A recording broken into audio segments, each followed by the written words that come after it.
Hi, welcome to episode 3 of the Fitness Warehouse podcast. This week we have Jenni Klempp of Go Fitness in Lumsden, Saskatchewan. All of her details can be found in the link below. Have a listen, have a watch, and we'll see you at the outro. Okay, so we're going to start with a warm-up. You always have to prepare your body. So you want to rotate your neck. And I always start with the top of your head and work your way down your body. And that's just a good cue to know the sequence of things so that you get your whole body prepared. Put your arms out and rotate them forward. And I always recommend everybody rotate more energy back than you do forward. We already live our lives with our shoulders forward. We need to spend more time opening up in the chest. Put your arms to the side. And a few twists. Gentle at first. And then stretch. Get your body ready to move. Come together. We're going to roll forward, and this is a good time to contract your abs. So breathe in and then tuck your chin. Roll down. As far as you can go. And roll back up.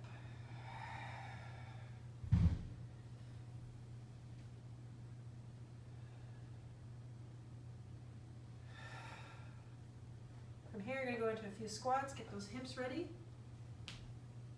When you come down here, you can spend some time loosening your hips and get the body ready to work. That was just the preparing the body warm up, and now we're going to go into getting the body ready and raising your heart rate a little bit. So you come down to get the shoulders ready, get them activated, press into the floor, press your shoulders up to the ceiling. Wide stance gives you better support. Rotate open, reach really high, and keeping those shoulders active.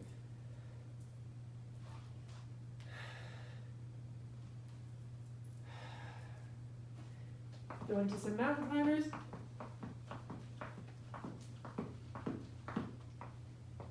Come to standing, and some lunge jumps. You can slow it down into a reverse lunge if that's too much. Either way, your heart rate's going to come up and you're going to be ready for the workout. Now we're going to go into the strength part of the workout. Here I've got a moderate kettlebell. You could use a dumbbell. You can also do this workout with no weights. Just slow it down, keep the contraction in the muscle, and you'll still get the same workout. So for here, we're going to grab this kettlebell. We're going to go into a wide step, and you're going to go into a deep lunge, pressing up, pressing up. I would do 10 to 12 on each leg.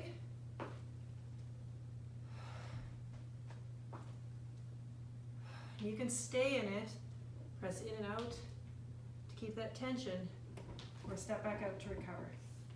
Second part of that, straight leg deadlift, sending your hips back to the back of the room. Squeeze those glutes, stretch the hamstrings, squeeze them up, keeping your shoulders back.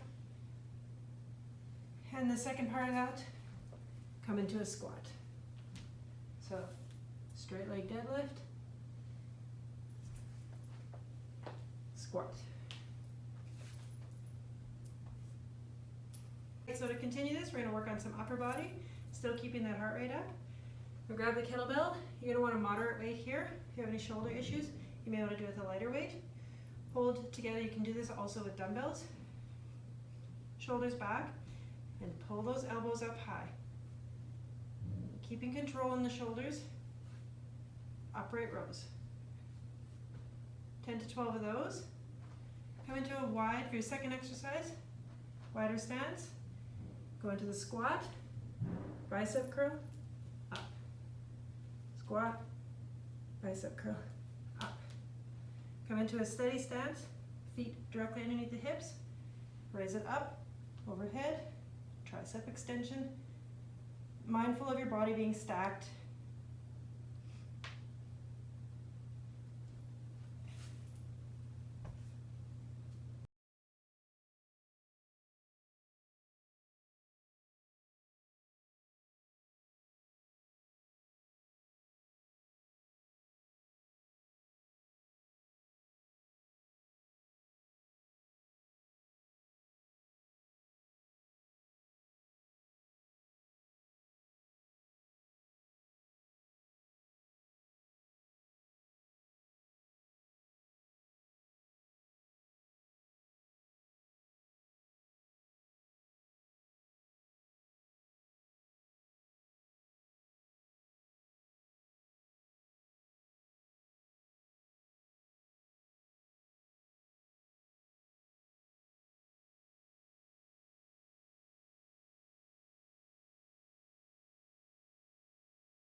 Not yet.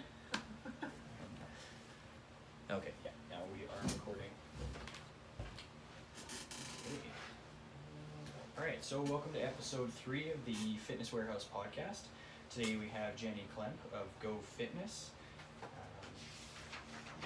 Is a multiple certified trainer. She's the owner of Go Fitness and a two-time bikini competitor at Saba. She's run 3 Spartan races and let's start again. Sorry. It's all good. Oh, actually, I don't need to start again. I'll just cut that out. Okay. Okay, so welcome to episode 3 of the Fitness Warehouse podcast. Today I have Jenni Klempp from Go Fitness. She's the owner of Go Fitness, has multiple certifications in all sorts of varieties, has been a 2-time bikini competitor at Saba, and is a 3-time Spartan racer. So Jenni, welcome to the podcast. It's good to have you. Thanks for having me. Yeah. So just to go through your certs really quick, because you do have quite a variety of them and quite a few. If you don't mind just kind of listing them off and giving us a quick view of what those are. Okay. So I started off with the Klempp Pro PTS, which is personal training certification. And then after that I got my FIS, which is the group certification. And got my kettlebell kickboxing certification. I wanted some a little more knowledge about the kettlebell and how to teach it in the best way. I am currently in the middle of my Pilates certification, mat Pilates, so that's beginner Pilates, and the more I get into that, the more I realize that's an avenue that can just grow and grow. I have my precision nutrition certification, and so any kind of certification workshops I can do to expand my knowledge and make me a better trainer, I kind of dive into it. Good. Yeah. Excellent. What is the perfect daily routine look like for you? Now, being a trainer and being a business owner at the same time, I understand that it's kind of every day is going to be different and not go according to plan. But I guess ideally, what would your schedule look like on a really good day? Yeah. I consider my Thursdays and Fridays would be my typical day. They start with getting up at 4 in the morning and kind of doing some home stuff, routine, having a bite to eat, taking care of the family before you head out for the day. We have classes that start here at Go Fitness at 5:30, so I'll be teaching one of those. And from there I may have 2 or 3 personal training clients after that. From there I usually take a little bit of a break, head home, do some home stuff, do some running around, and clients in the afternoon, another break, and then we go into classes for the evening. So with people working full-time, most people do nowadays, our ideal time for clientele is first thing in the morning, end of day, and in this industry, you just fill your gaps where you need to for your own personal time. So we have some busy days, starting early, and then you can end at 10 or 11 at night. So, yeah. So, not much sleeping time then. Well, you have your odd days where you just you take your breaks. Right. Yeah. Okay. What would be your favorite discipline of training? So having so many different certifications and different varieties of training that you incorporate here, if we had to limit you to one variety of training, what do you think you would lean towards? That's one of the hardest questions, because as you evolve as a trainer, you immerse yourself into new training and it becomes your new favorite. So if I had to stick with one, I feel the strongest benefits are with weight training. You can get your heart rate up, you can change your body image with any weights. Currently right now with Pilates, because I'm completely immersed in that, I'm seeing so many benefits. So it's a toss-up. But like I said earlier, just having well-rounded, being versed in different styles of training, you bring it all together. You have a hard time doing weight training without knowing the benefits of Pilates and tying the two together. So if I had to stick with one style of training for the rest of my life, it would probably still be weight training. Okay. Yeah. So classic bodybuilding or? Classic bodybuilding, yeah. Okay. Changing your reps and your sets to kind of condition yourself and push yourself further, and tied in with a little bit of strength training. So you always need to feel challenged, so stopping with just 12 reps of the same weight is not ideal for anybody. So. Oh, good answer. What were you doing before you opened up Go Fitness? Before I started Go Fitness, I was a business analyst with a large corporation here in the province, and I was there for 15 years. And started in accounting, so that was my background. That's what I thought I wanted to do for the rest of my life. And true to true to form, I still love spreadsheets. Okay. They serve me well to this day. Yeah. That's my geek side of my brain. And so I did a lot of that, business analyst, a lot of reporting, and I really enjoyed that aspect because it would marry the tech side of the business and have that language between the business and the technology and bringing it together to find solutions for our business. So having that experience in the corporate world and bringing it into a small business has been invaluable, and I'm so glad I've had that experience before I started the business I have. Yeah, I imagine that pays huge dividends. Yeah. Being able to like immerse yourself in a spreadsheet, which is tough. Not if for you everybody. haven't done it a lot. Not for everybody. Yeah. But I have to geek out every once in a while and just lock into a spreadsheet. So, Right. yeah. Get that geek face. Yeah, that's right. So if you were to step away from Go Fitness tomorrow, what do you think you would do? Would you move completely away from fitness or stick with fitness? And if you could not stick with fitness, what would you pick? I don't, at this stage of the game, I don't see fitness not being a part of my life. I think it would be in some sort of consulting fashion. Okay. But if I was to step away from the fitness industry, it would definitely be back into my business world and maybe some consulting for other businesses. On a small scale or a large scale, businesses really are the same in a lot of ways, and being able to see the big picture, but able to dive into the small details. Not everybody can do that, but if you can help somebody do that, you're helping them, make their business better. So I could see myself supporting some businesses Okay. in Like other an ways. analyst kind of. Yeah, capacity. analyst, yeah. Yeah. A spreadsheet. Makes sense. Yeah, the spreadsheets. Yeah, dive right that's into right. the spreadsheets. Yeah.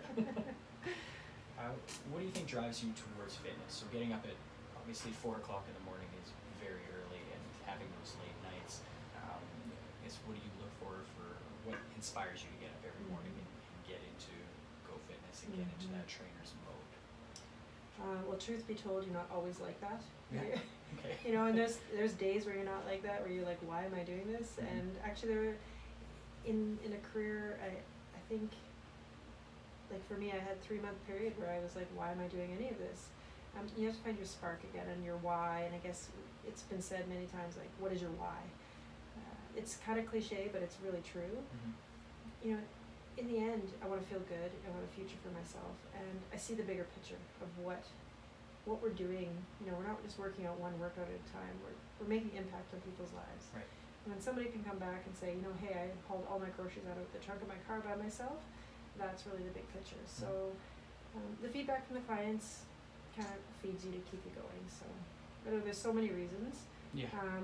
When you start your own business, it's your baby and your passion, and you believe in it. And if you don't believe in it, who else is going to? So on the business level, you're driven. And on the personal level, for your own physical, you're driven because you want to feel better. And then for your clients, you can see their potential, and you want to help them through that. So many levels, and you just kind of tap into what you need at the time to kind of get the day going. And sometimes you just need to pay the bills, right? Right. Yeah. So that's definitely a driving factor for let's getting be up real anyway. here. Yeah. Absolutely. Yeah. Okay. What do you find, or what do you think is unique about Go Fitness? So what sets you apart from other gyms? Now, obviously in Lumsden, there's no other gym, but gyms that you've been to in a larger city or through your travels, what do you think sets you apart? Well, I definitely. I was talking to somebody today about the word community, and community is one of our pillars here at Go Fitness. And I was talking to somebody about community, and it's kind of a word that's tossed around.